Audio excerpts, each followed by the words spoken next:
What is up, Fanatics? It's 8 p.m. Mountain Time, and that means another episode of Home Theater Fanatics Live. Tonight is episode 158. Can you believe it? 158?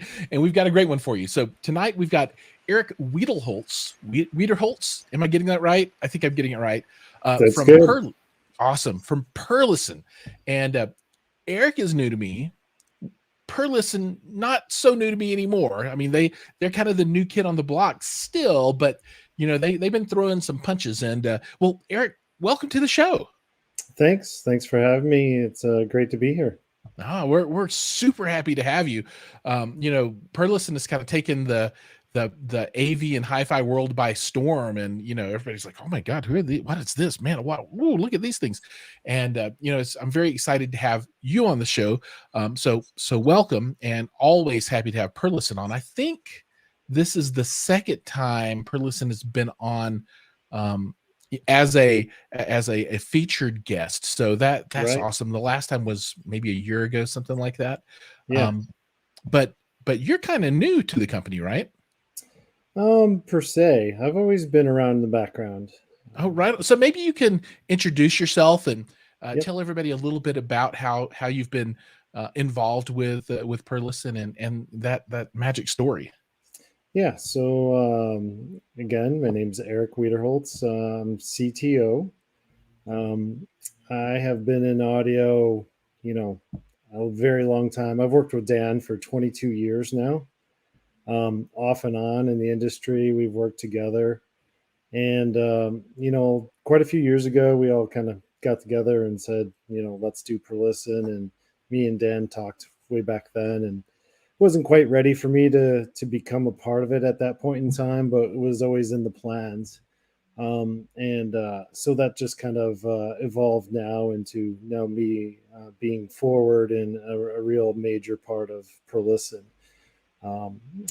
So that's really how it evolved. You know, like I said, me and Dan have been working with each other for 22 years now. Maybe you could tell people a little bit about who Dan is for the folks Yeah, that don't so know. Dan is he is our CEO. He's you know, in the background he's been a designer for many years. Worked for a lot of designed a lot of products in the background that a lot of people are kind of aware of. So that's what's great about that is all those years of experience. Perlisten is chocked full of all those exact kind of people. We all have years and years of experience. You know, Lars was at Harman. He's our CSO. Yeah, Steven. Lars is a great guy. Yeah, exactly. No, he's a great salesman. He's very knowledgeable. He knows the market. He knows our products. He knows where we need to be. So that's pretty amazing from that perspective. You know, there's a Steven Messinic is he's our DSP, software and firmware guru. I mean, he was doing DSP for Nakamichi back in the 90s. So he's one of the first people ever to be doing DSP. And so, like I said, you know, 8th grade, I was doing Heath kits, doing audio preamps and stuff like that, tube kind of designs. Of course, it didn't work and it sounded terrible.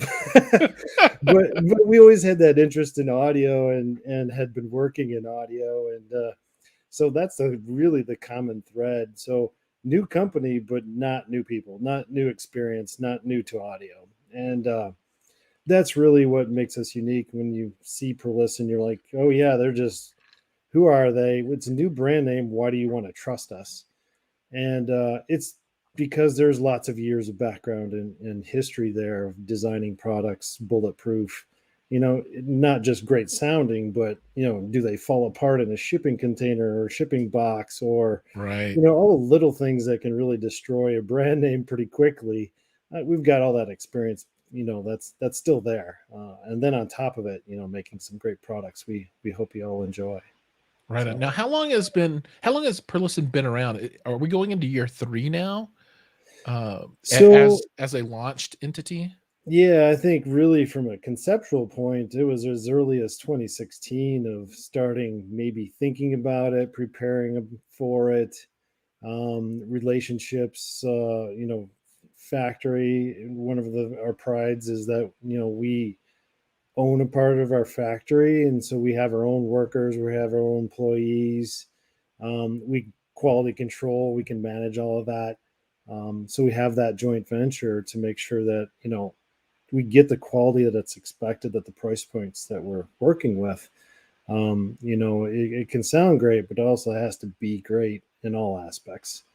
And looks, it has to look great, it has to be great, it has to last a long time, right? So these are going to be, some of these products are going to be an end of game kind of products for our customers, and they deserve the best. And so that's what we strive to do. That's awesome. Now, from a product point of view, uh, you guys are doing speakers and subwoofers today. Is that correct? Yeah, right. And from my background, we really don't have much limits or constraints of where we can go. Sure. And that's because all the experience that is within the group. I've worked in car audio, pro audio, home audio. Last 10 to 11 years, I've been doing headphones and earphones. So some of the first true wearables in the world I was a part of, from basically a transducer design background. My specialty has always kind of been transducer, raw simulations, design, sim work, and PSpice and ComSol and all that kind of work and background. And with amplifiers, electronics, and having our own SMT at our factory, we can go almost anywhere within the audio world. So there's really not a lot of limitations. But to answer your question in a little shorter way, is yes, it's speakers, traditional from towers to bookshelves, subwoofers with full DSP capability, full app control, and that is the breadth of our product. We're just now adding, the S series. It's probably got a little bit of knowledge in the industry right now. We're just releasing the R series, which is basically one step down, and not really from more of a price point perspective than a performance perspective. It has a lot of the big brethren, same waveguide, the Hmm. beamforming technology, still lots of great excursion, lots of great output. And really what we stress is that great sound quality, but at low distortion Right. and dynamics. So we're really stressing dynamics as well, not just to get loud. They do get loud. That is a portion of it, but the real reason is for that dynamic range, right? It's that 70 dB quiet moment, and then it's that explosion. Well, if that explosion is compressed, you really notice it. Those dynamics are compressed. That's not a great experience for you. Until you really hear that difference, you not necessarily know that as well either.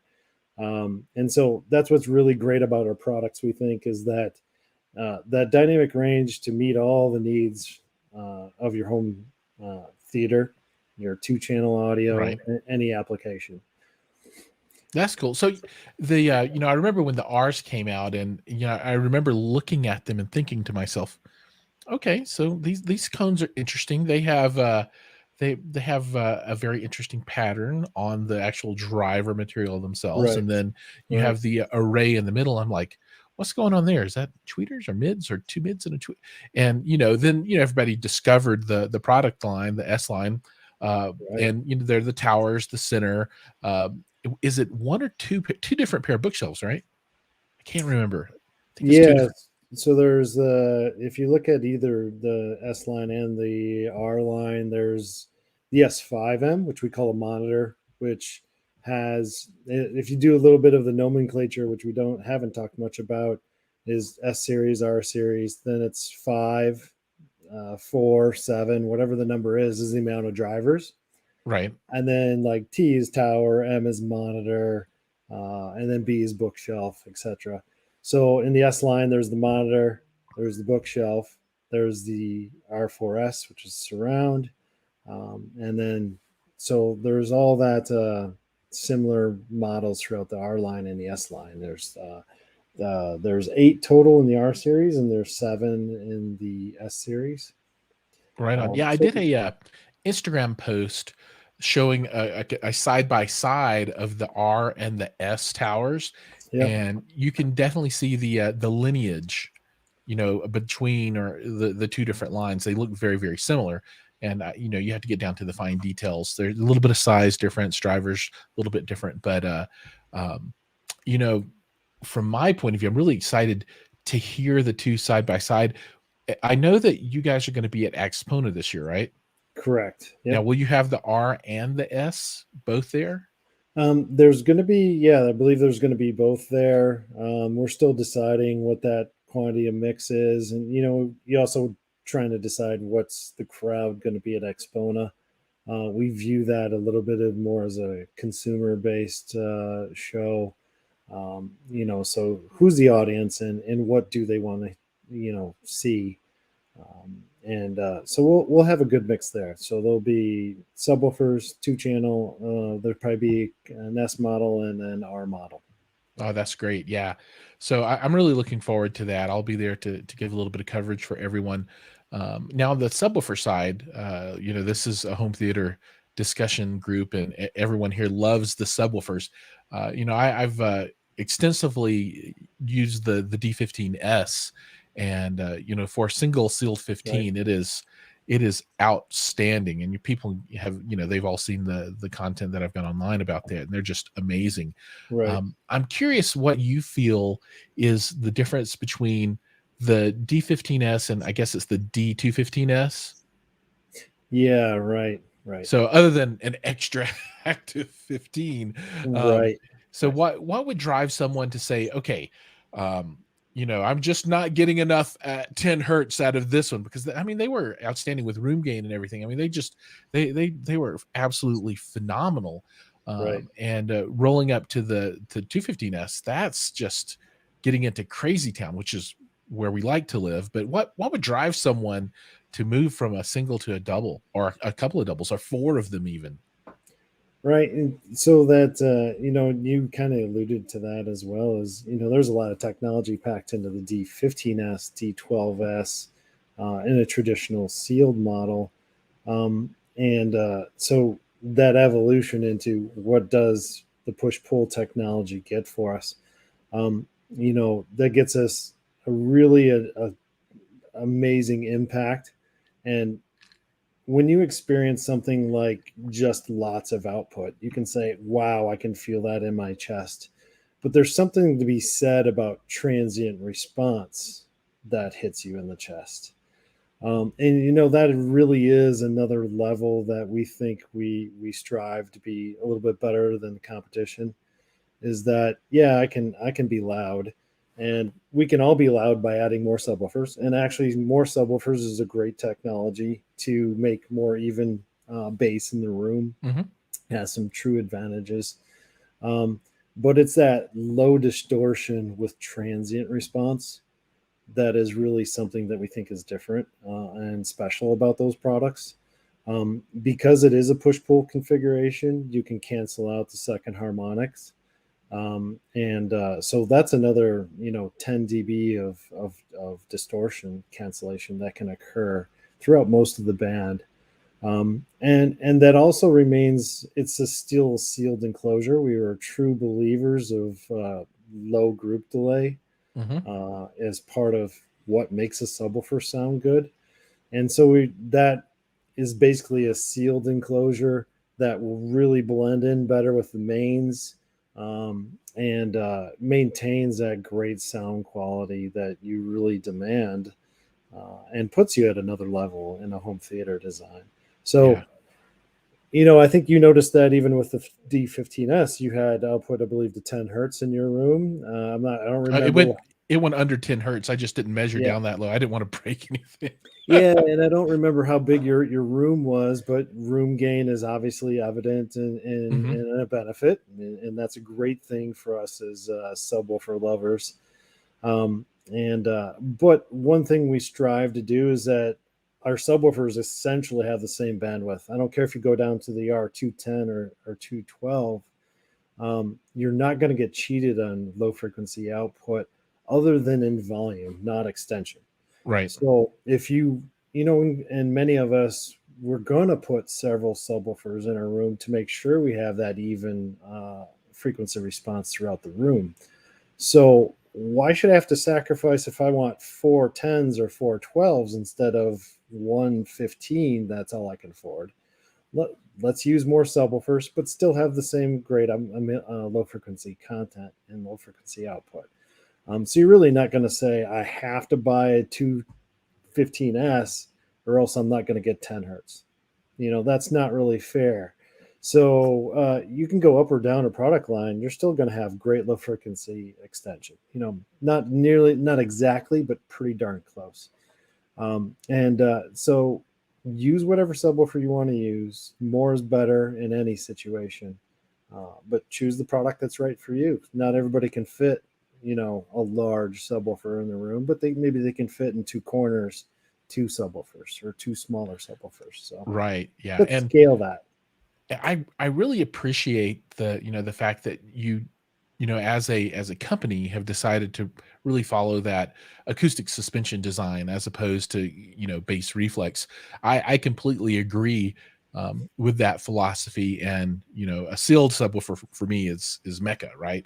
Ported's Right. fine, and there are uh, lots of applications where that becomes advantageous, particularly in spots where people can have one sub. They get one, that's all they get, and they're Right. just trying to hit decibel levels, right? So that extra output is it's nice to have in that kind of scenario. But when you're really looking for as good a sound quality as you possibly can get, especially in the time domain, sealed from my point of view is just absolutely the right way to go. So I was ecstatic to be able to test those 15s Right. because they do everything that you want them to do, and they've got a great technology stack too. um, and the little details, everything down to the little LCD that's on top, and they've got XLR and RCA inputs, and you can tell it to wake up on this one or that one or whatever. A lot of thought, you can tell, went into the design and the technology of those subwoofers. And my assumption is that that's across all of the models. I haven't really looked at the 12s, but I think it's just literally just sizing up and down, and everything else is the same, right? Yeah, literally. So there's a Yeah. lot of technologies that we didn't even talk about. One from the driver technologies, everything in our lineup is designed from the ground up, right, even down to the beryllium tweeters. But what we really strive to do is we make things light. And so uh, low flux modulation, low inductance modulation, and light so that it can react to that signal while maintaining long excursion. So, again, for those dynamics, that's from the mid range right down into a subwoofer.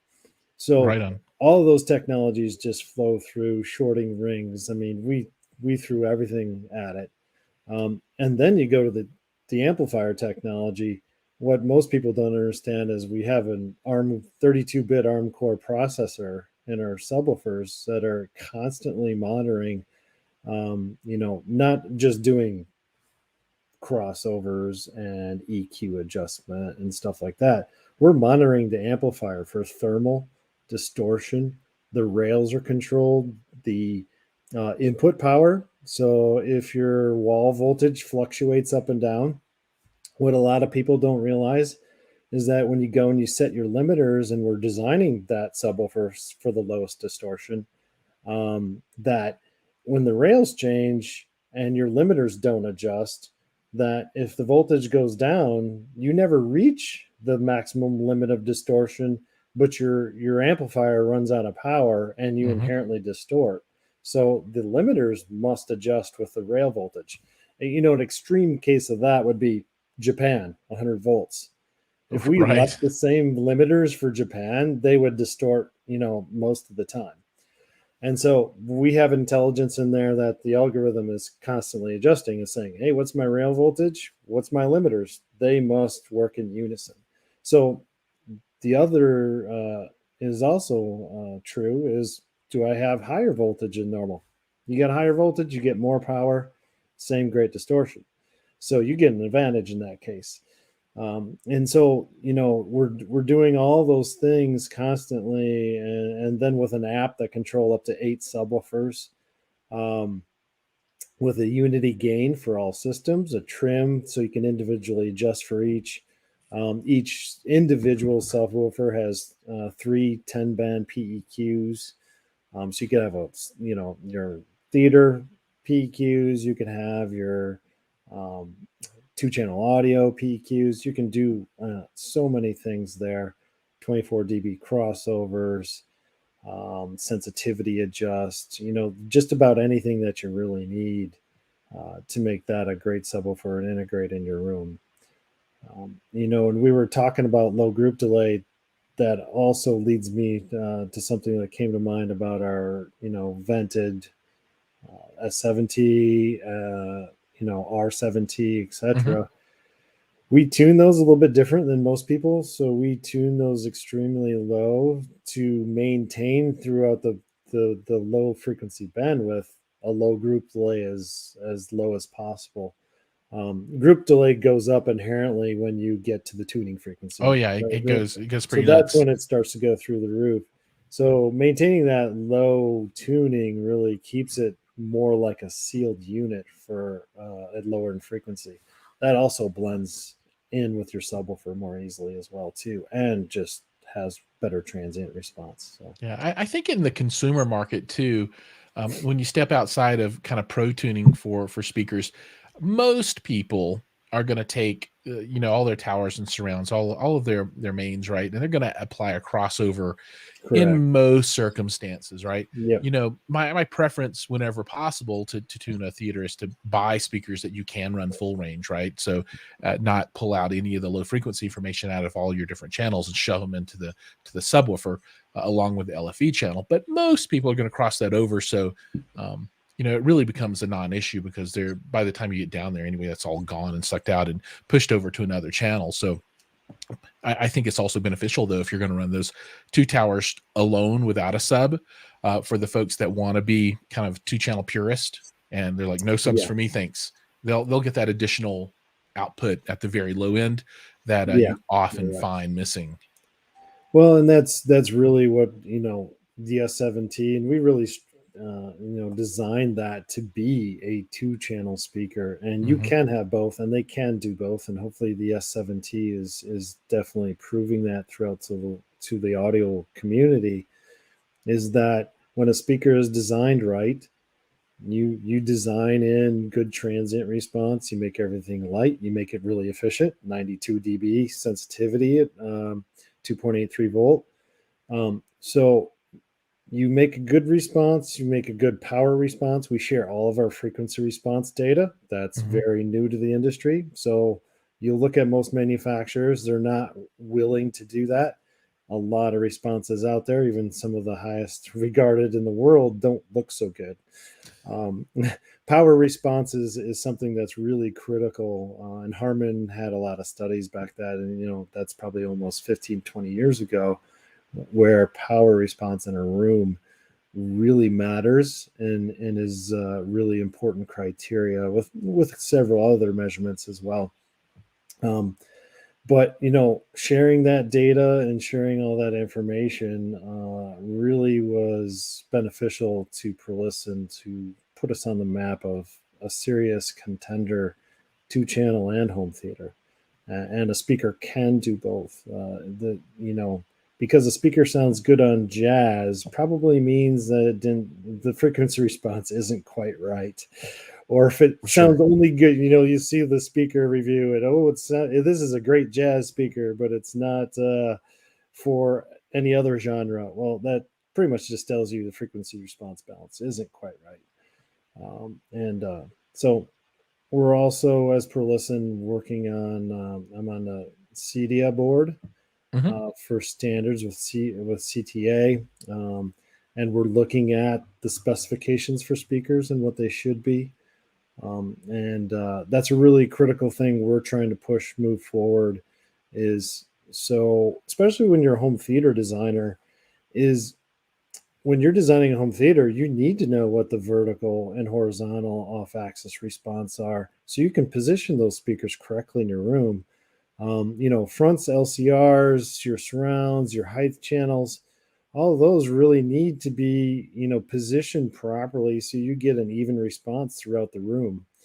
And if we can't share that data, you as either a DIY guy or a dealer trying to install that for a consumer and for the listener can't really design the best home theater for them. Absolutely. So, those are critical. And we're really striving to make sure, a big part of our thing moving forward is going to be education of, what makes a great speaker, how do you put that in a room, how you enable the best,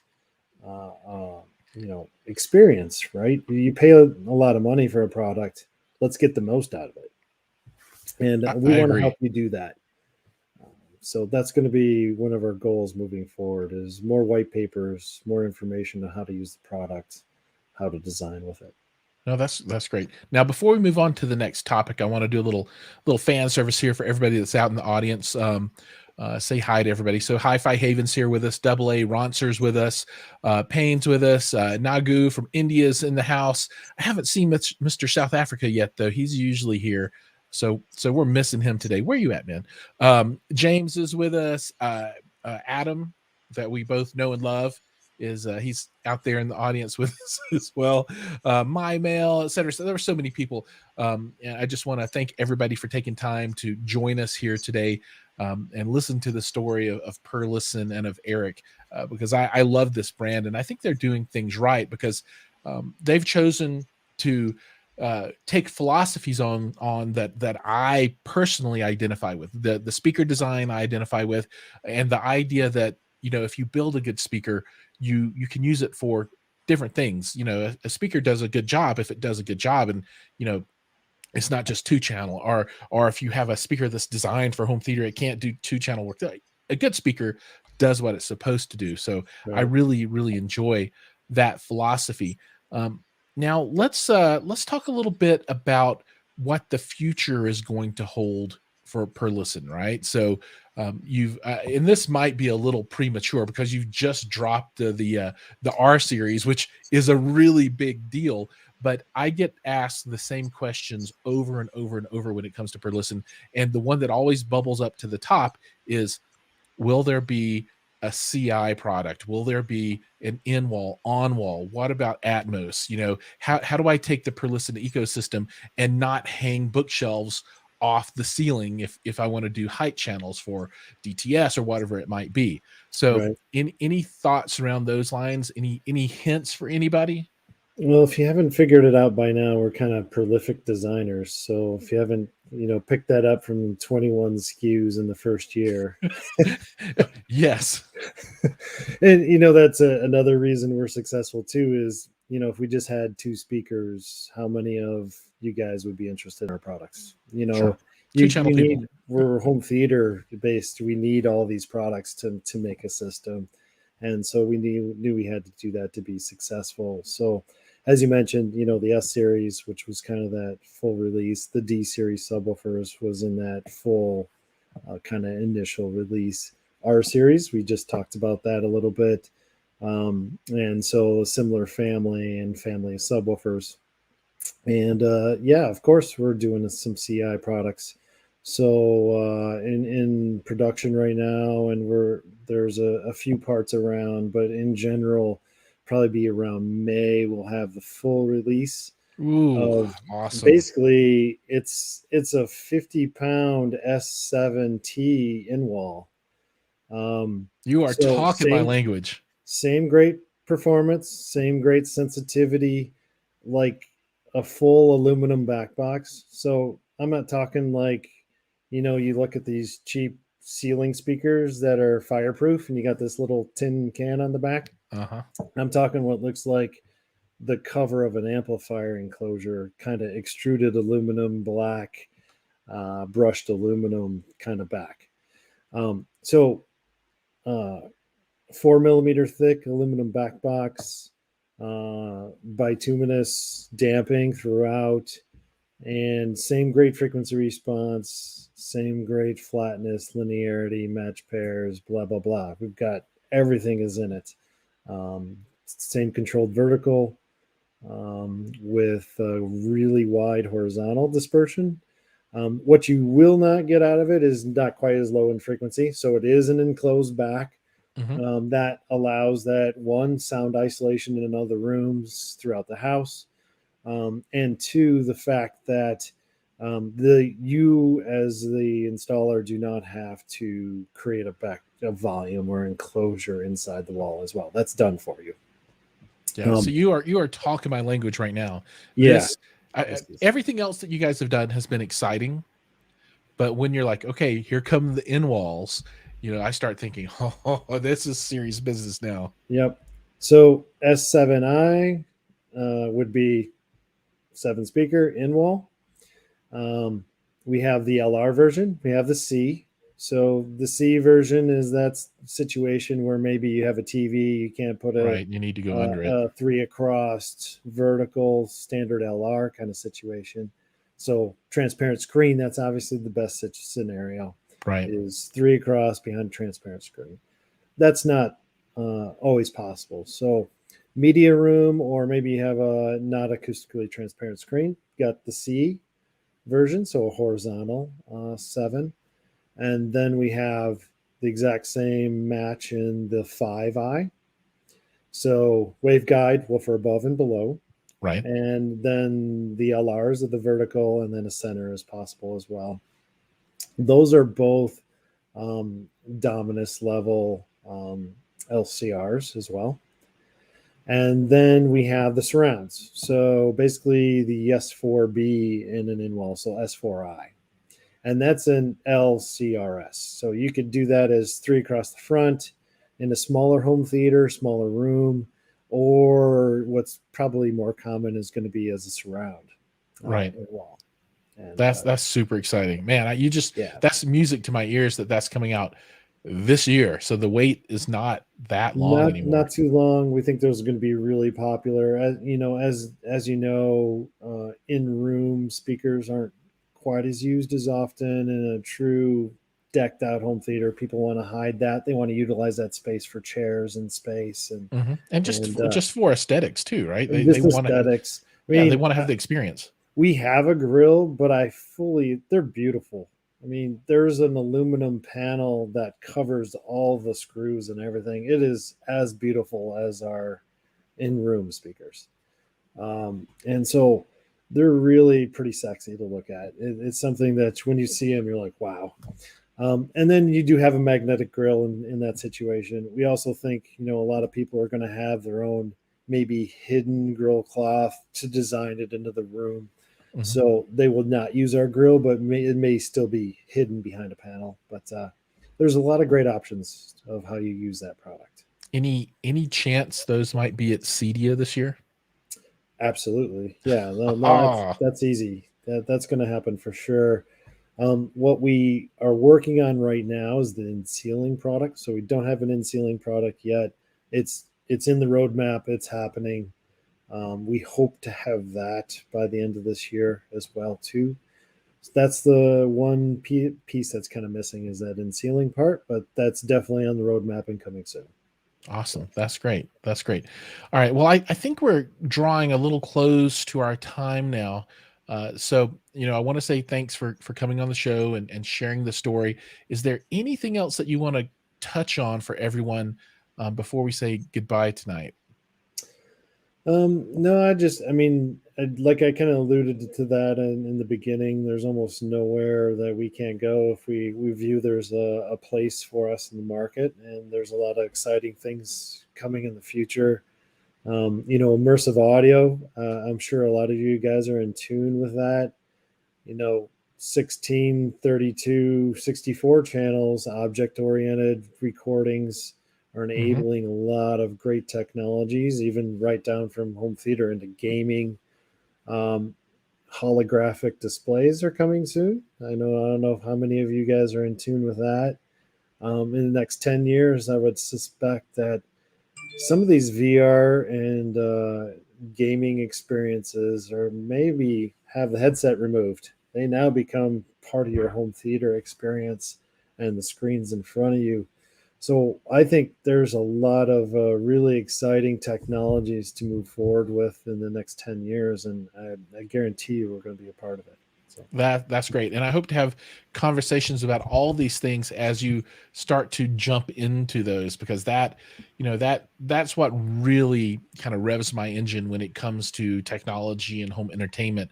The broad spectrum of things that can be applied. Man, I would love to see some nice, gosh, maybe I could get, a pair of monitors of you guys to sit beside my monitor here. That might be a good use case for those guys. I don't, Yeah, I know. Gosh, what we need is a little box. Either make those powered or have a little box that's got amplification and all the DSP built in, and you can Yep. mix that in with a.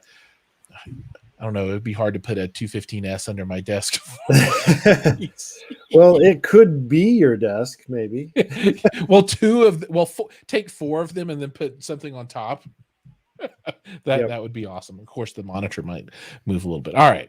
So, well, thank you so much for coming on the show. Hopefully you'll be at Expona. I'll stop by, and whoever's representing you guys there, I'll stop by and say hello, and we'll talk a bit more. But again, thank you for joining us tonight. Yep. Nope. Thanks for your time, and great to finally talk to everyone. Yeah. All right. Take care. See ya. Thanks. All right, folks, we're going to move on into the second segment of the show tonight.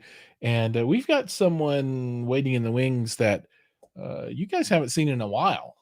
And I'm excited to have him on the show today.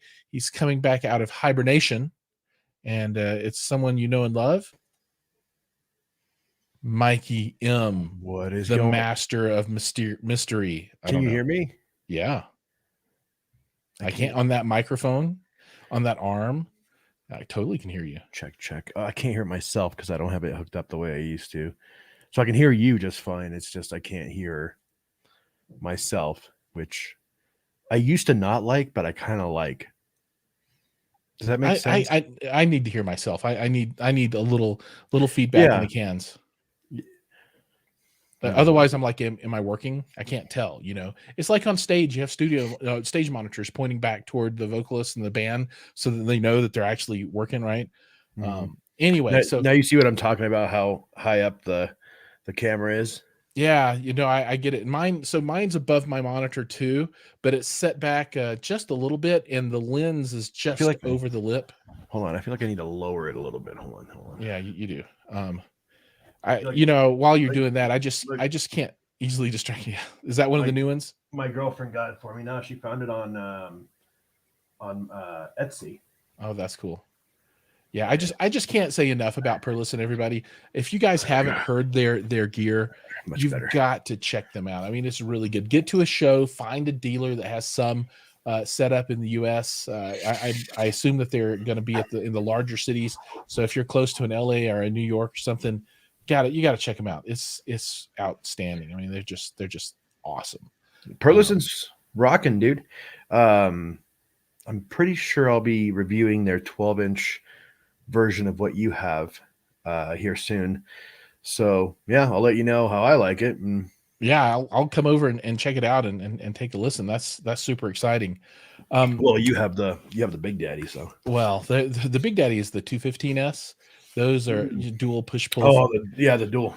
Yeah, the dual. But let's talk a little bit about you, because I think people have been missing out on. You like a little bit. You like my new studio? I don't have my salt lamp on. I should have turned that on for you. But over there, I don't know if you can see it right behind me. I have my piddly vinyl collection right there. That's my whole vinyl collection. That's how much I love vinyl. It's just like one. Hold it. I don't know if that's like you're saying that you love it a lot. I'm being sarcastic. I'm being sarcastic. That's how much I've invested in vinyl because it's so expensive. So right there, that's probably like the price of a car, and right there is probably like the price of I don't know, a smaller car. Right there, I have just a Funko Pop just hanging out. That, my friend, that's something really cool. I can't even tell what that is. Hold on. I have no idea what that is. Is it a paintball gun? Oh, it's the Ecto thingy. That's the Ghostbusters thing. All right, so This thing is like legit. Hold on. Ready? Oh, I messed that up. That was not inspiring. All right. Ooh. It's vibrating. Hold on. This thing comes out somehow. Ah. There we go. And then you can change the colors too.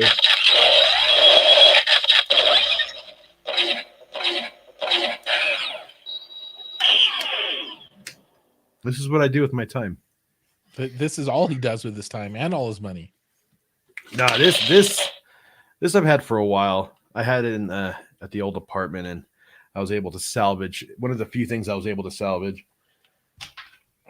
That's cool. Yeah, for folks that don't know, a pipe burst above Mike in his old apartment, flooded everything out. It was pretty horrific. But he's resettled in his new spot now and has his studio going.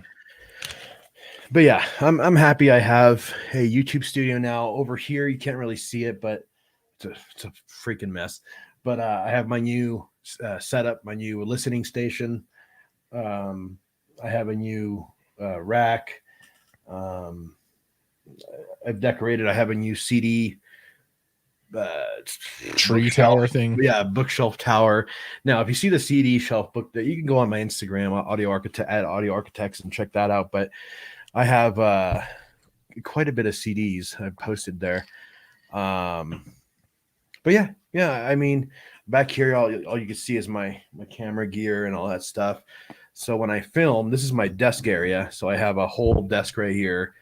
Of course, I have my Ghostbusters poster right there. I have some new lighting. I've made everything. I've never cared about cable management until now, and I got this thing from IKEA because the desk came from IKEA, and I've totally. I wish I could show you guys this. How on the bottom. Yeah, it's like there's not one cable touching the bottom, so nothing is allowed to touch the floor, and everything's controlled by the A word. So yeah, of course. I don't want to activate. No, everybody on the show will be like, "Why didn't you do that to me?" But yeah, I know.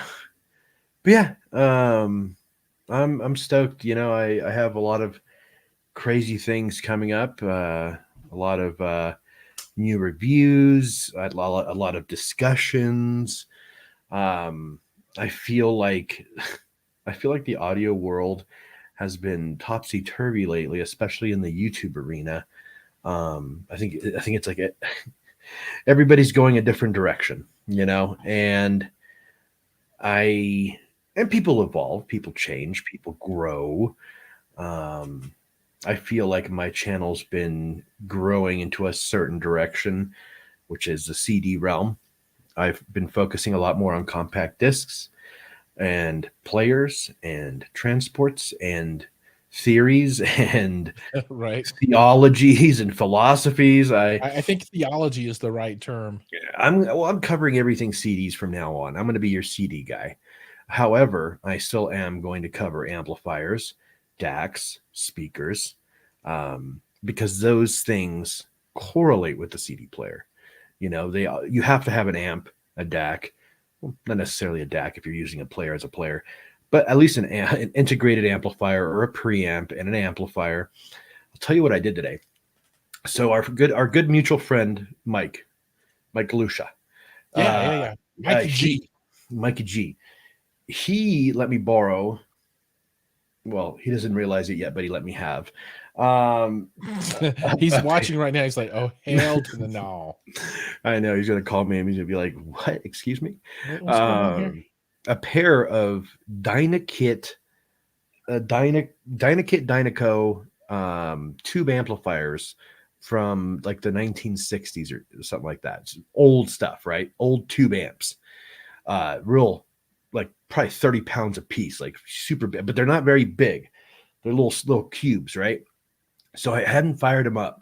It was one of the things I was able to save out of the because they weren't mine. So of course anything that wasn't mine personally that was either on loan or expensive, I had my girlfriend put in the car because I didn't want to be, you know, obviously responsible for all that, because a lot of this stuff is irreplaceable. So I fired it up today for the first time, and I texted him. I'm like, dude, the top of this thing's getting really, really hot, like hot to the point where I can't even really touch it because it burns.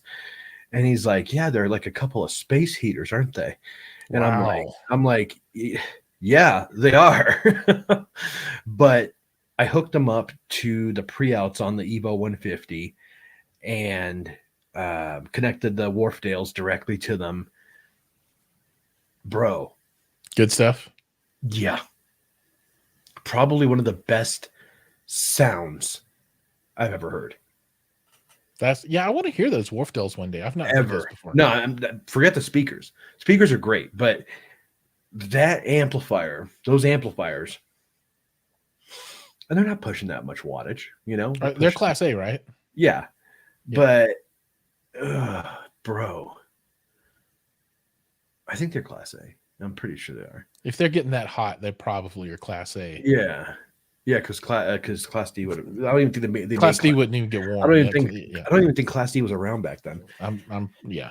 But dude, it was. I didn't like AA just said right now. Amps make a big difference. I didn't think they would.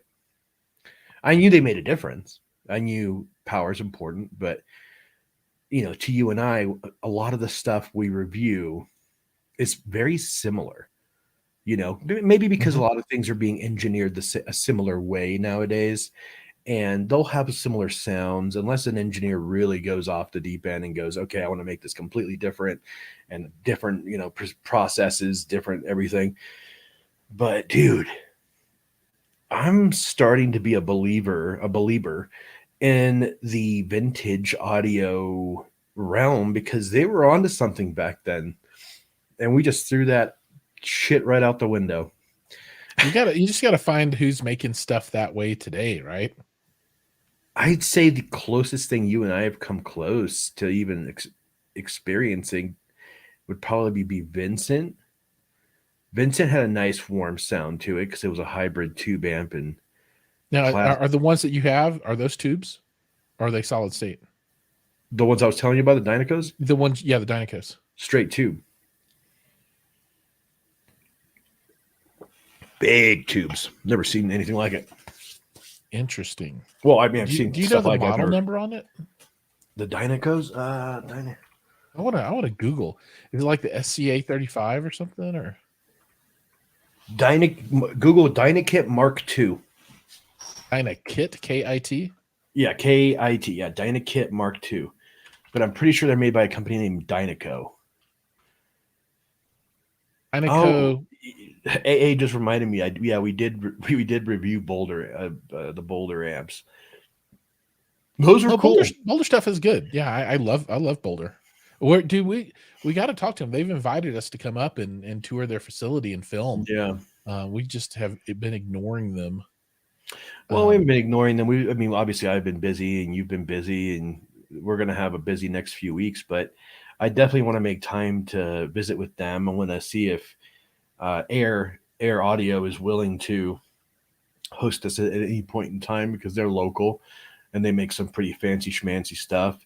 Yeah, somebody that was working there just left to go work somewhere else. I saw the notification come across on the email. I'm sure if PS Audio, if we walk into PS Audio, it'll probably have security throw us out. But they might. But yeah, Boulder's definitely one of them. Oh, and YG Acoustics, you've been there, but I haven't, so I want to take the tour. And yeah, they have a nice room. They'll take the girlfriend down there so she can check stuff out. But their stuff is so astronomically expensive, and for good reason, because it's made there. It's made with like the finest of precious metals. It's like magic. It's like Magico, right? It's all aluminum, right? Right. Yeah, it's really even the speaker cones are all aluminum. And I was checking out their Dual 21 subwoofer kit that they were just releasing while I was there, and that was if you've got $250,000, that's the way to do subwoofers. But right, it's ridiculously expensive. I just can't. Maybe if I was rich, I would do something wild like that. But if you just had money burning a hole in your pocket, sure, why not, right? Well, the thing everything else is done. I'm after the sound. bro. You know, at the end of the day, I'm after the sound. I'm after the best sound quality, not the most expensive thing, you know? Because check it out. Let's say millionaire, right? Most billionaires buy Lambos and all these expensive exotic cars or whatever. I'd be happy with, you know, a 1968 or 69 Dodge Charger, you know, all done up, or Challenger or whatever, or even one of the new Challengers, you know, American Muscle, which isn't that expensive. I think at the very top end, we're looking at 60, 70 grand, you know, and that's, you know, pushing it for like a Hellcat or something like that. I don't get it. I don't get the appeal because I'm pretty sure a Hellcat could probably break off a Lambo, maybe, but they're comparable I'd say they're comparable in horsepower. The Lambo is going to just destroy a. Well, it depends on the Lambo, but It depends on the Hellcat. yeah. But yeah, I'm just saying, I'm after the sound, dude. I'm after like AA just said, seek the sound. Seek the sound. I like that. I like that. I like that message right there, because that's what I've been doing. You know, if you guys have been keeping an eye on my channel and what I've been doing lately since I've been in here, yes, I've been doing a lot of CD stuff. I've been doing a lot of. I did do a Wharfdale, in-depth review of the Wharfdale Lintons, which I find them to be excellent speakers. But aside from that, there's just so much to talk about, you know, in audio, and for us, that I think I'm going to break away from the review thing a little bit. Not completely, but I'm only going to review things I really want to review. And this is a conversation you and I had and have had several times over the past, because we're about to hit my 2-year anniversary next month. Awesome, man. From when I started. I just hit my 1 million views. I'm about to hit, I'm 1,300, I think, subscribers away from 10,000 subscribers. And you're growing at a pretty good clip too. Things are happening. You know, my last few videos were awesome. Great response to them. I think I finally found my niche and my wheelhouse, which is, CDs, obviously, the compact disc world. But like I said, aside from that, I would like to explore other avenues. I'm actually curious. I want to do a DIY CD player, or CD transport. I'm sorry, a DIY CD transport. I found this kit that people used to use back in the day for this. It's expensive, but it looks pretty intriguing. The actual mechanism and transport they use for this kit is used in CD players that are upwards of $4,000 or $5,000. So I'm curious to see what kind of quality I can build out of that, but that'll be down the road. I'm not in a hurry to do that. But yeah, we'll see how things go, man. I want to keep growing. I know you've been growing pretty well, and you still got this thing going. Mine's a slow slog, but my problem is that I'm all over the place with my channel. It turns some people off because I do so much stuff that's not necessarily related to hi-fi or home theater, but I just can't not do the stuff that I want to do. Has anybody said anything? No, but I think it's evident that, when you step out of a niche on a smaller channel, and until you're 100,000, 150,000, you're a smaller channel, right? I think you can see that, right, in response, because people, it's hard to go broad. It's just one of the rules of YouTube. You just to be as successful as you possibly can be, right, to really check mark all the boxes, you pick a topic and you stick to that topic and you grow your audience for that one topic. That's how it works. That's how it works best. But for me, man, I'm doing DACs, and I'm doing coolers on computers, and I'm doing Zapitis, home theater speakers. I'm doing Onkyo and clip setups, and just IEMs. So it's kind of all over the place. If you get in a lane and you stay in your lane, you can make that lane really, really good. But I can't do that. I just can't do it. You just recently did this guy's bigger brother. periodic audio, IEMs. Yep. Oh, I didn't know they were magnetic. I really didn't, and I've reviewed these things too. That's terrible on me. I don't know, man. I think you're finding your groove, and I think that's cool. At the end of the day, I mean, we can't make everybody happy all the time, you know. Like, Oh, yeah, listen to this. Double A is going to be in Colorado in 3 weeks. Let's go see Batman. I'm down. We can figure something out. I'm down. I haven't seen it yet, so And I won't see it for a while. I'm going to be out of town next week. So yeah, let us know. yeah. Reach out. Hey, if you're down, man, we'll go with you and we'll watch that with you. Yeah, we can go up to like Highlands Ranch and go to the Atmos Theater, something like that. It just depends on what part of Colorado he's going to be in. But we're going to be at in Colorado, eh? That's true. Colorado is kind of big. Watch But him hopefully say he'll be somewhere close to. Watch him say Colorado Springs. I'll be like, "Yep, we're going to the one right here." Oh yeah, I keep forgetting you're in the Springs now. Yeah, I can just as easily go down to the Springs as I can. Well, Highlands Ranch is closer, but Springs is not. Fort Collins, go! God. Oh, you just screwed us both over. I'm Dude, sorry. You're in the middle of nowhere. You're like, Yeah, you're watching that on your own, bud. man, Fort Collins. Who goes? What are you going to Collins? FOCO for? Fort Collins is like, I don't know, an hour and a half north of Denver, or an hour north of Denver. No, it's 2 hours from Denver, something like that. Is it? Yeah, it's far. Denver to Fort Collins. That is no. They say Denver to Fort Collins is only an hour and 10, hour and 20. I was thinking it's more like 2, and then that's like 2.5 hours from you or something like that. Have you guys seen this Tool album? It has like little eyeballs, like they're actually like little magnifying glasses. Who can tell me why? What is this for?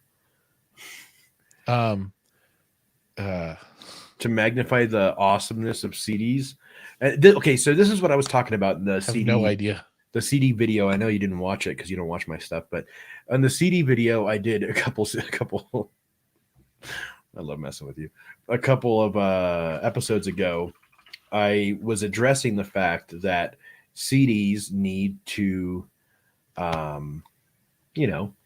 be a little bit more than just this right here, just a regular, plastic thing. And another thing I'm getting really pissed about is shit like this. Hold on. I'm getting really passionate here. This plastic thing right here, number one. Okay, this is where CDs are effing up. All right, I'm going to tell you guys right now. I'm going to give you guys the golden blueprint to CDs and why I feel they could make a resurgence, but if they keep up this bullshit, they're not going to. So this is the new Seether album. And funny thing, I got made fun of on my own channel by someone who was making fun of me for liking, the old new metal stuff like Papa Roach, Seether, things like that. And this guy was a Kanye fan. So I was like, well, I don't think you have room to talk. Okay, so as you can see, when I'm pulling this out, I don't know if you can see, it can very well scratch the shit out of the CD because you're touching the CD too.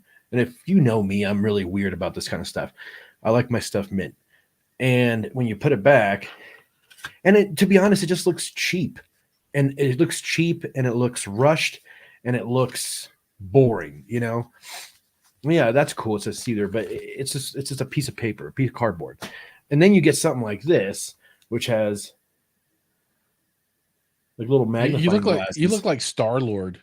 And you open it, and it's like the booklet opens, and you have cool Tool pictures of the band. This is what I'm talking about. This is what can bring back CDs is a presentation like this. Because if this is an experience, this is just like having a record and pulling it out. This is something nice. You almost forget about the CD itself. You're so interested in, oh, wow, this is cool. That's if you're invested in the band, So there's a lot of caveats here. Like, yeah, something like this is cool, but like I said, my mail, that's costly packaging. Yeah, but you'd be paying $30 for this thing. You wouldn't be paying the $14.99 or the $12.99. You'd be paying, exactly like a steel book for movie nerds. Mm-hmm. But make that the standard. Make the CD, because okay, when you're battling CD versus streaming's gonna win. It's like like I told you, Jiles, it's like fighting a hurricane with a desk fan. A CD is not going to beat out streaming at any point in time because streaming is convenient. Streaming is cheap. Streaming's a lot of things, but It's awesome. owning a piece of the music, and for me that's cool. I don't know. So hopefully we'll start seeing more CDs out of the popular music. I mean, CDs had a 1% increase in the over the last, they've been in the red the last 15, 20 years, and now all of a sudden they had a 1% increase, mainly because I think you can thank Adele and ABBA and who else? A couple more artists that produced CDs on these last albums they just did, and they sold like hotcakes. 30-something million copies or something like that. I love this Adele. We're not million, 360,000. I don't know, whatever it was a lot, and I don't know. SACDs. Do you guys know that? Actually, I have one right here. Super Audio. I have one right here. This right here is a Super Audio SACD hybrid. So it has the regular CD in there, and it also has the the regular CD and the SACD information on there. I think that's also a cool thing. I think the whole SACD and DSD and all that stuff could make an entrance into the situation, but we'll see. You know what I'm saying? We'll see. Hi-Fi Haven is prolific. He just picked up 6 SACDs. They don't even make SACDs anymore. At least I don't think so. When did they kind of fade out of the production limelight? 10 years ago or something? But I am working on. I'm going to be working on a video soon on how to rip your SACDs and all that information onto your PC. There's a way to do it, but it's really weird and tricky. So I will be doing a video about that as well. Hi-Fi Haven has lots of hybrids. It's awesome. That's cool. Japan was really big into SACD for whatever reason. Dude, Japan has all the cool stuff, dude. They do have all the cool stuff. They give them all audiophile stuff. That's the place to go. They give them all the cool toys. Not to mention, like most CDs that people want to collect and people want to check out are from the Japanese market. Do they have sushi robots? What is that? A robot that makes sushi? I wish. They have it. What? They have sushi robots. You're Go get sushi from a robot over there. It's on my list of places to go, and I'm surprised you haven't been. I've only gone through Tokyo, and for summer vacation we'll pass through Tokyo again, but we're not spending any time there. It's just get off the plane, change the plane, leave. What's it look like over there? I don't know, just a city. There's a big mountain. I've never really been, so that's definitely on my list of stuff to do. Maybe I can drag you over there, dude. I bet the audio shows in Tokyo would be crazy. Can you imagine? Yeah, I can imagine. Oh God, that's gonna be too good, too good. And speaking of things that are going to be too good, next week things are going to be special here. And are they? They are, because I'm going to be handing the keys over for a whole episode to Mike. I thought we were going to surprise everybody. Come on. No, it's not a surprise. I'm planning on this to be a big draw. What are you talking about? Yeah, right. If anything, especially a few of your viewers will probably be like, click. No, thanks. I think they'll be like, oh, thank God, finally just Mike. It's gonna be the Mike show next week. Who's gonna be on with me? I believe it'll be Russ Sound. Gotcha. So I don't know if you're very familiar with them, but they do whole home audio, and I used to have a full Russ Sound set up back in the day. So good stuff. It'll be the first time they're on the show. So good times. Hold on. A is talking my name now. French company Revon. What's French? So Revon has launched a new universal disc player, the UBR X100. Let's Google this. Yeah, so they're distributed by Zapedi. Is it UBR what? X100. There's an X200. Okay, really? They have two models as far as I know, but they're I thought they were Blu-ray players that would also do. I guess they play everything. Oh, somebody saw that Oppo ran out of business and replaced them. I don't know that they're really a Oppo replacement. I think they are, dude. They have everything, even a backlit remote control. The remote looks cheap as crap, so this thing better not be super expensive because it's expensive. Okay, they do DSD. They play FLAC. Obviously 4K, Blu-ray, compact disc. It doesn't say SACD though. Well, if it can do DSD, it should be able to do SACD. Not necessarily. Similar. Usually you couldn't find one without the other, you know? Right. Like Dolby Vision, Atmos. Dude, this thing's pretty wicked. How much is this thing? It's funny how they have all the marketing fluff, but when you want to know how much it is, it's like you got to go looking for it. Dude, they have an X200. What does this thing do? All right, so I'll tell you the prices here in just a second. So the X200 does SACD. All right, so the X200 costs $17.99. The X110 is $9.99, $1,000, and the X100 is $8.99. The X200 is not a bad price for what it can do. I would pay that money. Burr Brown DAC, the 2-channel PCM 1795 for the blah blah blah. Got a PCB toroidal transformer in there on the 200. Still with the cheapo looking remote control. I'm not a fan of the remote. I'm sorry.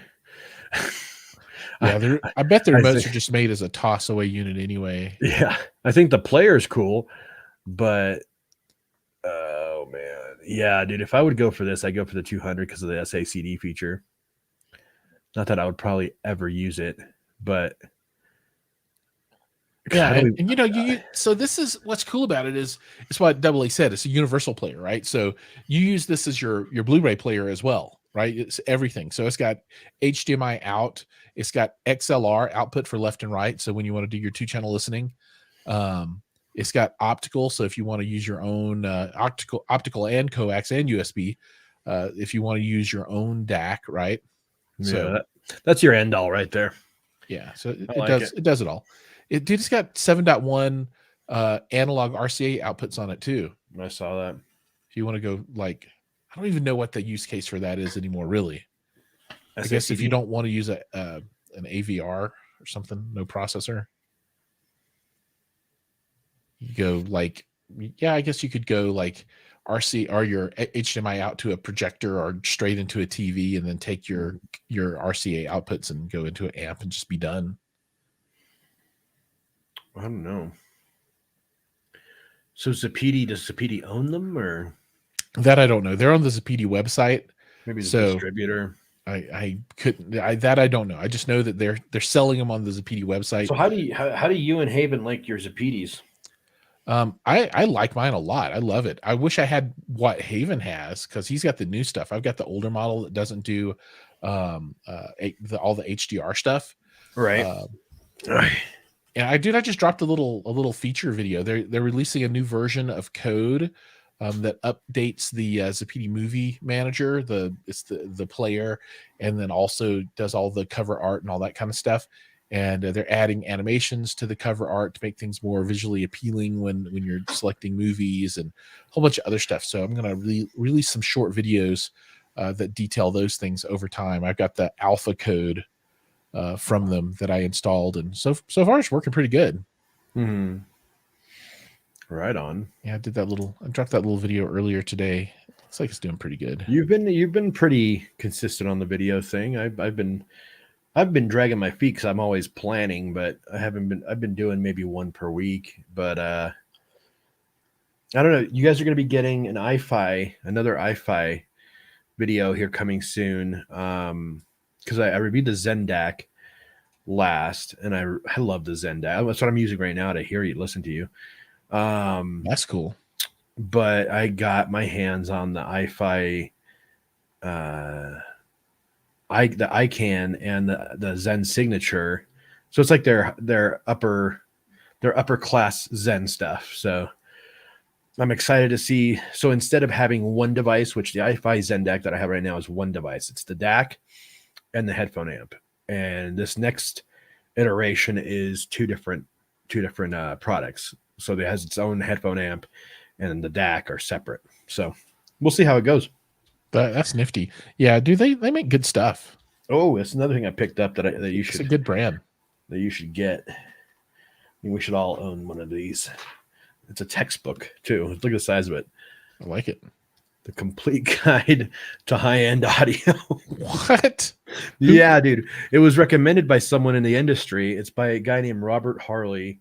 He's the editor-in-chief of the Absolute Sound magazine. So you've heard of the Absolute Sound. Yeah. But yeah, it goes over, it's like literally, it goes over everything that has to do with high-end audio, like science stuff. It's not, subjective. It's just science in there. So I thought that was really cool. So I'm going to enjoy that. And well, in small dosages, I'm sure. But that is exciting. What else do I got going on? Yeah. What else is new? You and I are going to rebuild that PC because it's between water damage and God knows what else. It's been on the fritz. Yeah, I'm excited to do that. That'll be fun. Look what came in today. Sabrent 1 terabyte rocket. So hopefully that'll make this whole experience a lot better here. Oh, those are fun. I got some new toys today in the mail. Totally unrelated to anything else though. Ring camera. Gotcha. Another ring camera, and another ring camera, and another ring camera. Where are you going to put all these cameras?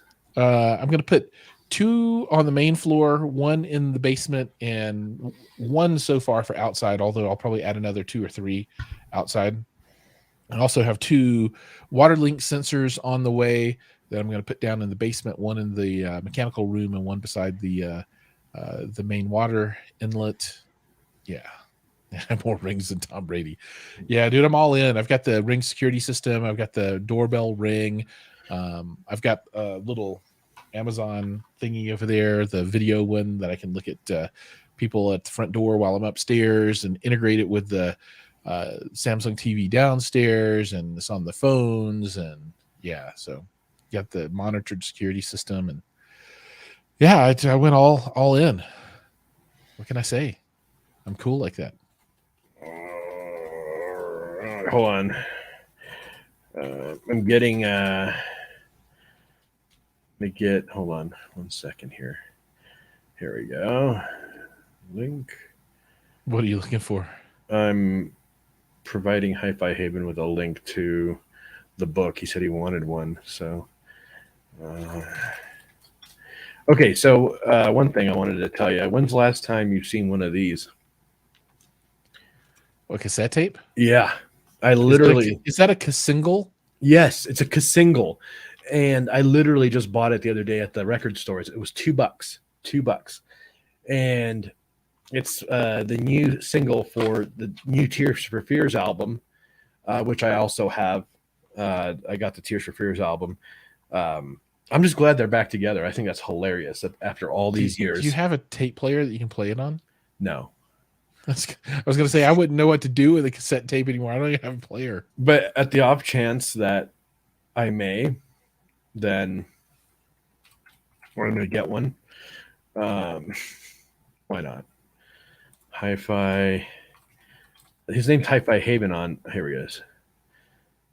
Yeah, I knew he changed his name. What was he before? Hi-Fi Heaven? No, it's always been Hi-Fi Haven. Are you sure? Yeah.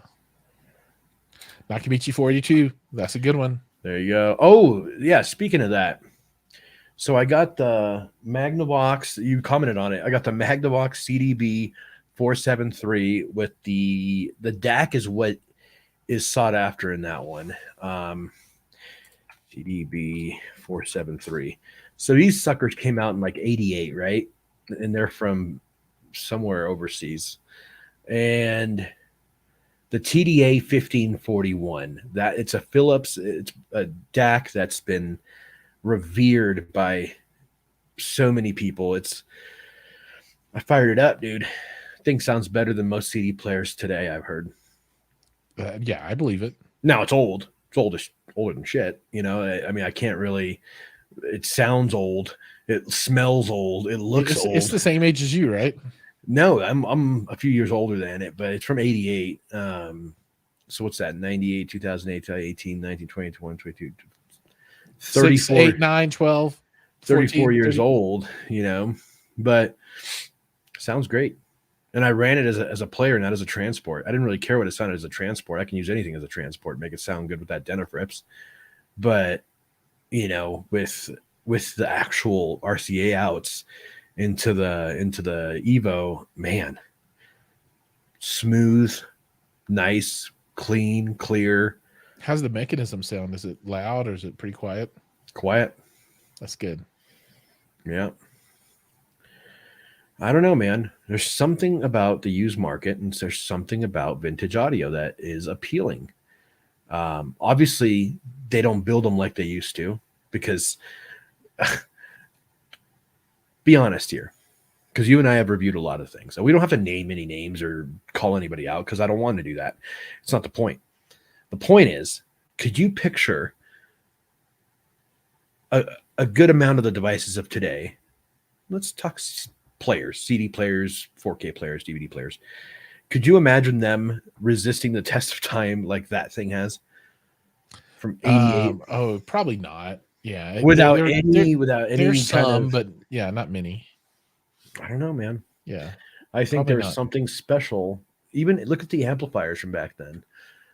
You can go to the thrift store right now, get yourself a nice Techniques amplifier, 20, 30 bucks. Right now they're going for 400, 500, 2, 3, 4, 500 on the eBay, you know, in the used market.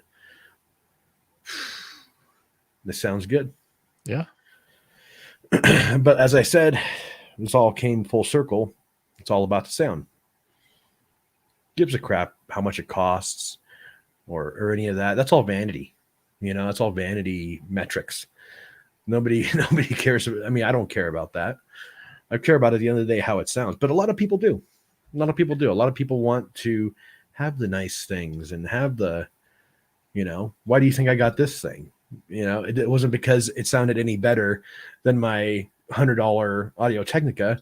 It's because you had one. And it's because it's Joe Rogan has one. So good. Because Joe Rogan has one, and it's considered the best mic on the planet, you know. But I honestly feel like I like my Audio Technica how it sounds better. And I'll be honest with that. It's a quarter of the price. So no, this is better. Riddle me that. No, dude, the Audio Technica blows a dig off this thing. No, it doesn't. And this thing needs an extra little blue thing just to power it, and you know. Extra. That's all things are right now is extra, dude. It's not extra. It's extra good. Some things are extra good. They just are. Then you got the YouTubers that are using the aperture, you know, lights and everything. We don't use it. We use like the Walmart versions of these things. Dude, my lights are so cheap. But we look good. This is I don't need the lights to help with that. This is a $40 LCD or LED, $40 LED light right on me. Works just fine. Mm-hmm. Yep. Do you like my little lamp right there? Watch this. Watch this. Alexa, turn my room off. Okay. Oh, things just got a little crazier in here. Oh my goodness. Look at you with the technology. There, she's right there. She's on my desk. Which Oh one do you man, have? the little ball thing. The ball. Yeah. That You can shows turn me that. You can turn that into a TIE fighter. Can I really? You can buy a little thing. It's like a little cup that's got the TIE fighter wings on the side, and Oh, you you're put the shitting ball in it, and then it's a TIE fighter. Oh, dude, you got to send me a link to that. Yeah, it was on Etsy. I don't have a link anymore, but it was on Etsy. You could also turn it into the head of R2D2, so you get the little body, and then it goes in on the top, and it's R2D2. Look at double A. Look what I did to him. Yeah. Borrow what mic? We have the same mic.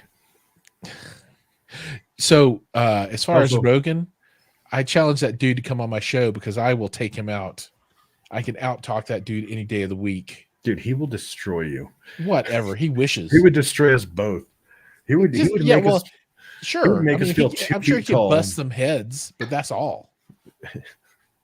Joe Rogan's the Lamborghini of podcasters. No, he's not. He is the what's the He got into some trouble, didn't he? Dude, Neil Young just went full Karen. Oh, you know what they were saying online? They're like, Neil, the Kyle is no longer the male version of Karen. It's the Neil. the Neil. The Neil. I don't know that after that guy. We're not going to talk about that here. I got my opinions about Rogan. That's for another channel. I don't mind him, dude. I think he does what he does. He's probably, he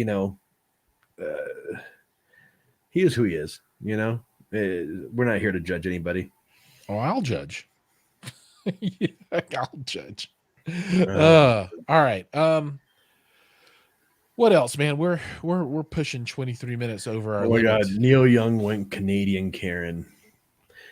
Yeah, but we haven't done this in a while, so this feels good. How many people we got online? Not many. You're like 3. It's just AA and Hi-Fi Haven at this point. I think it's just us now. Um, We're doing this for our own giggles at this point. Everybody's like, this is too much of these guys. No, we got people. We got folks. We got folks from all over. We got most of them are from the YouTube channel. We got one person from the Hi-Fi Fanatics channel. I'm broadcasting over there right now. So nice. yeah, no, it's all good. That might be a thing someday. We might revive that. I don't know. One day, maybe. Giles and I always talk about it, but we never commit to it because we have so much other stuff going on. Dude, there's plenty of stuff going on. I got to do like at least one more video before I go on vacation. At least one more. Yeah. Gotta get it done. Gonna do a video on an Anchor cell phone battery. Nice. You like that? I do like. Well, I have. I was going to show you. The reason I got to do the review is because I want to take the battery on vacation. So, Are you really? yeah, I got it, and I What is this thing? dude. Whenever I get buy anything, I have to do a video on it. I just can't not buy something and not get a video. It's a Anchor SD card reader. I think I have that exact same one. Dude, it works like a charm. Yeah, I think I've got that exact same one. Plug it right in. The cool thing about this new computer build, I don't know why I just wanted to talk about the computer. I'm having a lot of issues with this case. It's the first gen NZXT. The first gen case bothers me, dude. I'm worried about it. NZXT H1, which has fire potential issues, but I did order the upgraded riser. I can't return it, so I'm screwed. Either way, so I have to either sell it online to someone person that doesn't mind having a fire hazard in their house, or I fix the fire hazard and just keep moving forward. I like the box. I think it's cool. But what pisses me off is they have Gen 2 boxes, but the Gen 2 boxes are going for like $400. I'm like, that's a little much for a box. a PSU, and an AIO or whatever. Not really, dude. I mean, $400 if you add up all those things separately, you're over 400. 150 for a case, not for a 120 for a gold PSU. not for a gold 750. Not for a gold 750. Maybe 119 or something for that. It's the kitchen ding. It's gonna catch on fire. No, dude, I ordered what was catching on fire was a stupid riser for the GPU, and I ordered the one that they replaced, which has better grounding or whatever. So I mean, if it lights on fire, then I guess that's just the next thing I'm waiting on, from flood to fire. But you'll see another GoFundMe real soon. Let's hope not. No, I think it'll be fine. I think it's a very unique build.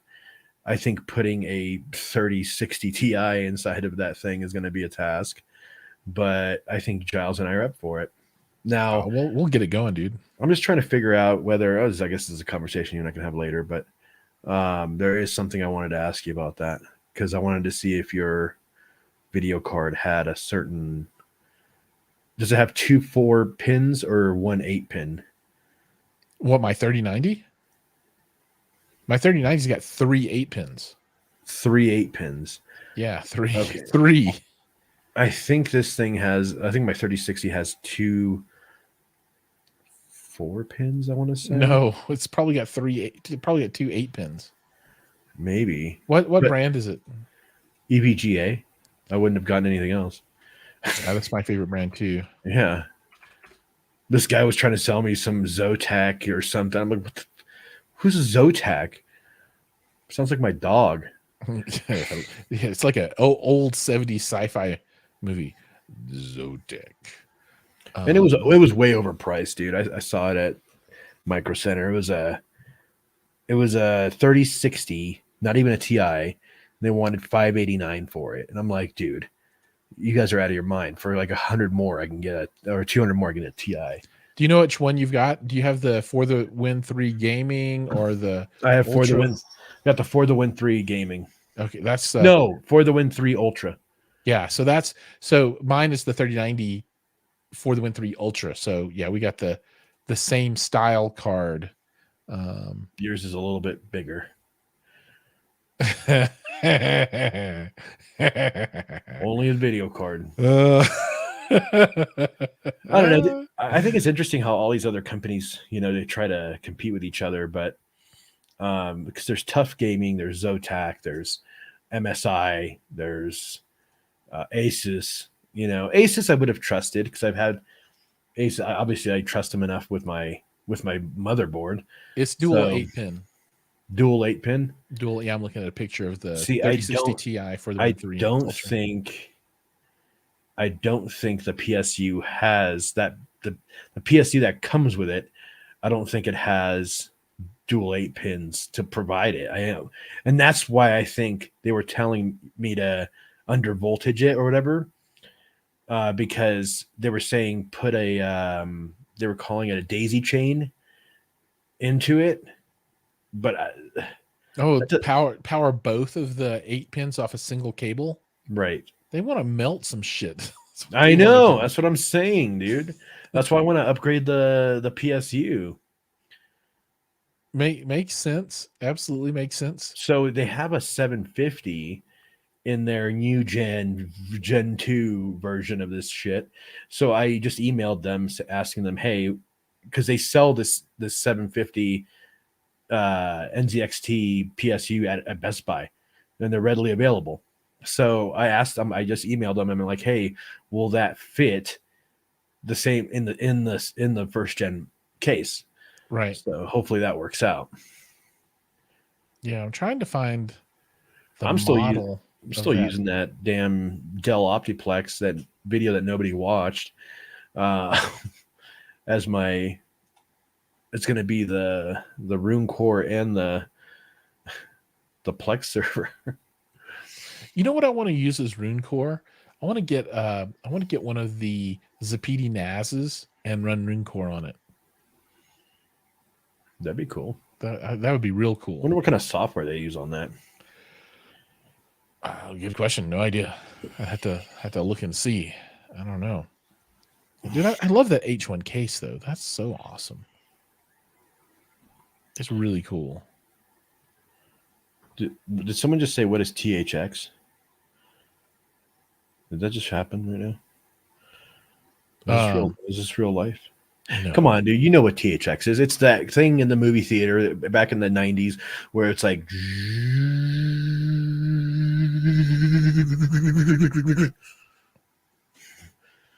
That's THX. I think that was a different movie that you watched.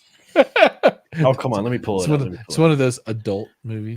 I'm going to pull It's the THX copyright note or the sound or there's a term for their tone. Yeah, I think it's copywritten. We'll probably get in trouble if we play it. Oh yeah, they'll be like, well, this video won't make any money anyway, so it's okay. This video is not made to make money. This is for fun. They can copyright, not strike, but you have way too many books, bro. You have way too many books. This is not even the half of it, dude. I got a whole, I got my leather section. I love my leather. How can I hold on? The deep note. That's it. Hold on. How can I? Gosh darn it! You can share. You can open it. You can play the deep note from the THX webpage in a browser tab, and you can share the browser tab and make sure you click on the share audio. If people go to hometheaterfanatics.com, the website, I've got all the THX things there for download. So you can download all the old THX ones from all the different movies and everything, and play them on your theaters at home. Hold on. Those are all available. Hometheaterfanatics.com. Okay, ready? Hang on, let me add it. Tell me when. Go ahead. Is it playing sound? We're only hearing it through your speakers. What? It's playing. It's a little bit choppy. I think your internet's a little choppy right now. Dude, that should still be a part of every movie we watch. It's really cool. It's a good sound. Even though they're still probably involved in almost every movie we watch, I think that sound needs to be in every movie we watch. So a few things about THX. I've actually done a lot of stuff with them lately. So all of the Perlisten stuff is THX certified, and I've got the subwoofer video out there. I did their dongle, their USB dongle for cell phones. Mm-hmm. So that one's out there. Maybe that's all I've done. They came on the show. I don't know. Dude, I'm gonna review a cheap Bluetooth speaker. I told you I wasn't gonna do it anymore, but this company came up with one that I thought was so cool, and I'm gonna totally review it. My call to fame, bro. Oh, I know. That's the video that you're known by. You still have it, don't you? Dude, I still okay. How long has Chevalier, baby? 2 years. 2 years, right? It's Yeah. been 2 years. I have never charged this thing, ever. I've never charged it. Let's see if it works.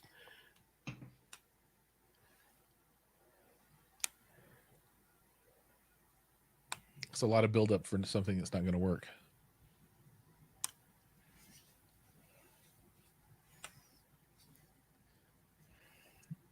Gotta put batteries in it eventually. I think it needs a charge. Did it get damaged in the water? It might have. Well, no, this is waterproof. Shouldn't have mattered. I see a couple water spots though, because this thing was on my desk when it happened, and almost everything on my desk was destroyed. So, including my desk. It was funny how the desk just bowed the way it did. Be careful buying shit from IKEA.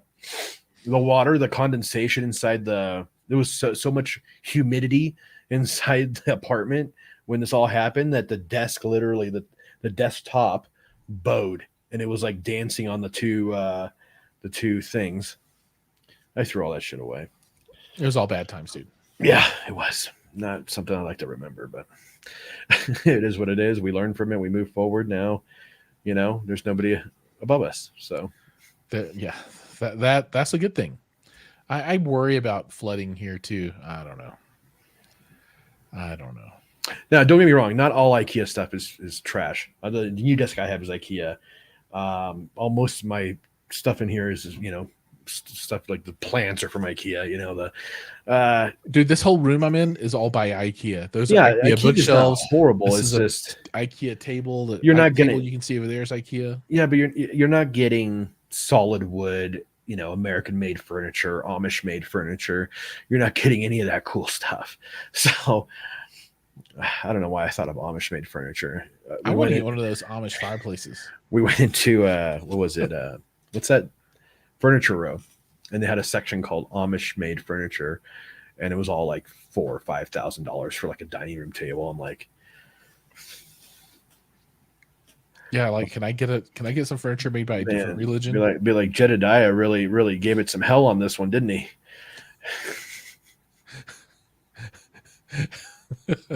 I wonder how much Southern Baptist furniture would cost. Right? No. Some good Catholic furniture. How about Quakers or Shakers? Oh man.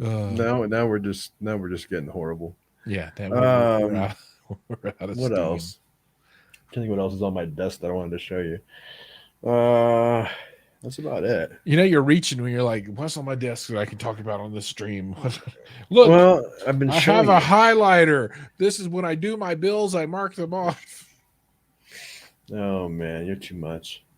Yeah, I guess that's pretty much it. I don't know. As far as DIY stuff, I'm going to try to tinker around with some DIY projects in the coming months. Probably pair of speakers. I'm going to definitely have a pair of bookshelf speakers, utilizing some stereo integrity component speakers. That's a long time coming. Yeah, it's been a long time coming, but we finally got them in, and so I'm going to do a two-way speaker on that one with a 6.5 and a 3-inch. What are you going to do for the cabinets? I don't know yet. I was thinking about. That's always the hard part. I was thinking about reaching out to our good friends over at GSG, but I think they're so busy. They are like months behind on production right now. Yeah, I think they're so busy making so much money that that they don't have time for little one-offs like that aren't going to really mean much to anybody but me. But I don't know. I might contact Kevin and see what he says about it, and if he wants to take on the project. If not, I might reach out to Parts Express, see what they have going on. If not, I might just have something custom built, because I'm not a woodworker by any means. So I might just have maybe a local carpenter, keep it local, keep it small business. Have a local carpenter build me something nice. I might be working on the crossover with 123 Toyd, who's now Toyd's DIY Audio. So he might be doing. Changed his name, huh? Yeah, he might be doing the crossover for me. I have to talk to him about that, because if someone's going to do a crossover, I want it to be him. I know he knows what he's doing. So, but yeah, I'm going to put it together, and that'll be awesome. I look forward to seeing that one. That'll be sweet. Hey, I don't know if it's plugged in. Hold on. All right. It's bothering AA. You got to do it. You got to do it. Hopefully it doesn't like catch on fire like a candle or something. That would be unfortunate. Oh, there it comes. I can see the glow. I can see the faint red glow coming out of this. That thing's pretty cool. All right. AA can sleep soundly tonight. Yeah, you should have had that on the whole time. Dude, so I don't know, that came off. How many of you guys are American Psycho fans? That is one of my treasures right there. Wow, look at that. The chase version of American Psycho. I didn't know this part came off. What? Don't break it. I know, right? I'm a huge pop collector. I love collecting pops. Oh, dude, if my Do you pops still would have have been, do if you my still have pop, what's her face? who Khaleesi? never, oh, You had Khaleesi. I did. She's in a box somewhere. I don't know. I can't find her. It's not the same without Khaleesi. Oh, I gotta put this in Christmas stuff. Have you guys ever seen the what's this movie called again? Um, what's this? Krampus, I think. Yeah, Krampus. A little kid right there. It's a Christmas ornament, but it's Krampus. That's horrific. Yeah, it's like a horror. It's like a Christmas horror movie. I love it. I That love is horrific. Krampus. Krampus. Look at that. A can sleep soundly. I don't know if you could see. You could see right there. That right there is Ecto 1, my friend. That's another thing. I had all my most expensive collectibles on 2 shelves in the bedroom in the old place, and luckily, the water that was coming down was like maybe 3 or 4 feet away from it, and I was like, oh God, thank the Lord, my collectibles. That's number one, man. Well, you gotta take care of the things you love, right? Yeah. So yeah, I think we can call it. Yeah. Sure. Yeah. Nagu says he's using the Anchor Sound Motion Plus Bluetooth speaker. I'll have to check that one out. I'm not Yeah, familiar. with Anchor's not bad. They've actually contacted me before. I've just had, like I said, I'm picking and choosing now what I'm doing, and you know what I'm just gonna do stuff I want to do, honestly. Like, it's always good to get a lot of views and a lot of hits and stuff, but if I don't like or respect the company, I'm not going to play with them, or if they don't like or respect me, same scenario. If someone's not going to give me the time of day because I only have X amount of subscribers, but they'll give, YouTuber X all the love in the world, and just get on their knees for them. I don't want to play with people like that. I want to play with people that are willing to give the underdog a chance. People that mess with underdogs, because that's what I am right now. I'm the underdog. I'm the underdog story of YouTube right now. You created this monster. Remember that. So you're home theater fanatics monster then? Yeah, like but Frankenstein's monster. But yeah, man, I don't know. I'm just at the point where like I said, I'm going to play nice with the people that play nice with me, and if it's something I want to review and something I want to do, then we got a deal. But I'm gonna focus more on, entertainment, education, just having a message to send. I'm not gonna just be like, oh, these headphones are cool because they sound good. It's like, I want a purpose. I hear you. I want a purpose. Obviously, I'm not going to be a millionaire off this YouTube thing, so I figure why not do it for why not switch back to legacy mode? Well, I'm going to be a millionaire off mine, so just FYI. Hey, just carry me on your coattails, like I see so much going on right now. So I have to ask AA about this. He said, watch The Tourist. I don't even know what that one is, but I'm always looking for a good television show. Mm-hmm. I will check that out.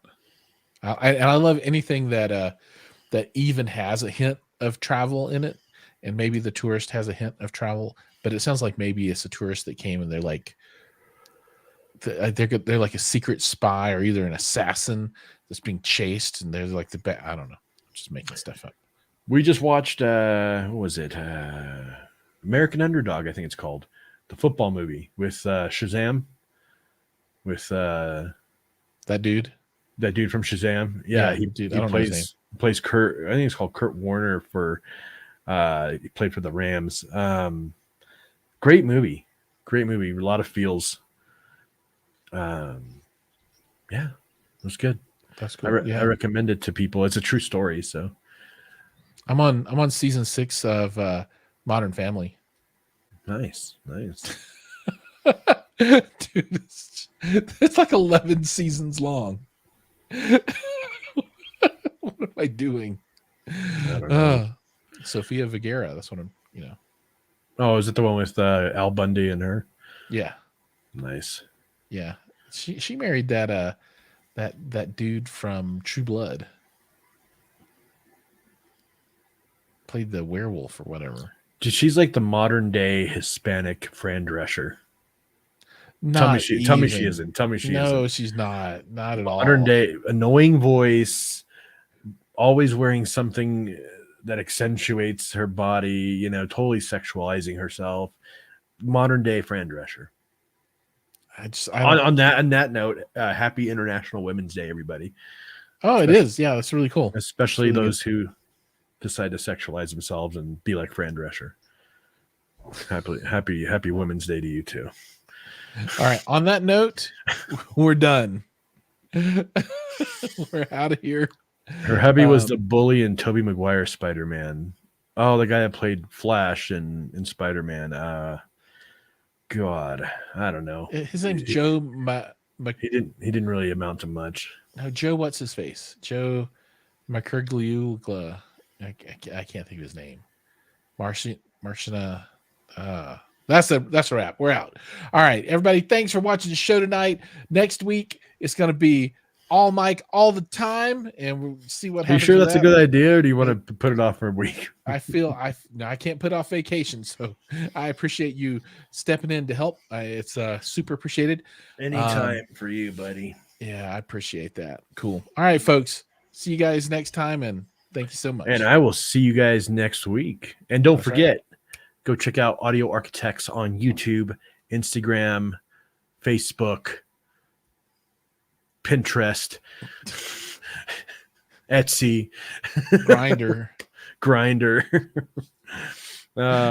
Yeah, go check out Audio Architects, guys. Give me some love, subscribe, watch the content. If I'm your style, then subscribe and help me out. All right, and I'll add in links to all that stuff too when I add the links in for the video, so you can find them there as well. Doubtful. It's totally gonna happen. All right. All right, Take guys, it easy. Have a good night.